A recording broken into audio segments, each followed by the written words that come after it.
Okay, so in 2 minutes or less, I'm gonna try to break down everything on this website and how to make it convert better so you can learn and take these principles and apply them to your own site. So first off, I do not love sliders. They very rarely work. And if you're not telling a good story, it often just turns people off.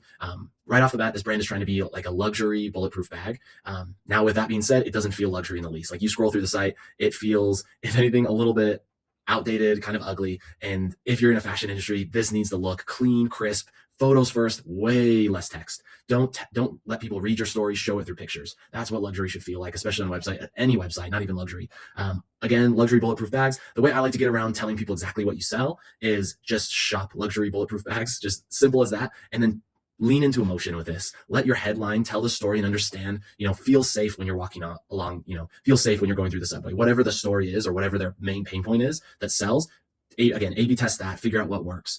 Again, if you're trying to be luxury and you've got 40% off your entire collection, that immediately feels discount brand, not luxury. So I would, hide this, maybe push for a higher OV with shipping or something.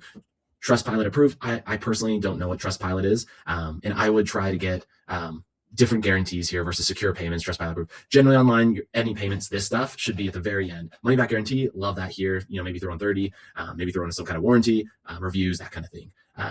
So that is kind of like a quick 2-minute breakdown on just the homepage of how to improve this, how to get better conversions, and how to just make your website sing so you get sales and not lose people in the text. This much text will never help your brand. I can promise you that, and no one's going to read it, especially when it's in all caps like that. So think about your brand from a visual video perspective. I'd love to see a video of this, so you could feel the emotion of the bag. Anyways, I don't want to take up more of your time, but that is my quick breakdown on how to make more money on this site and take these principles and apply them to your site. Number one, last thing, reviews. If you have reviews or you can get reviews, throw reviews all over your site. I can promise they've never reduced conversion anywhere I've put them. So that's my final tidbit. Hopefully you guys enjoyed this and have a good rest of your days.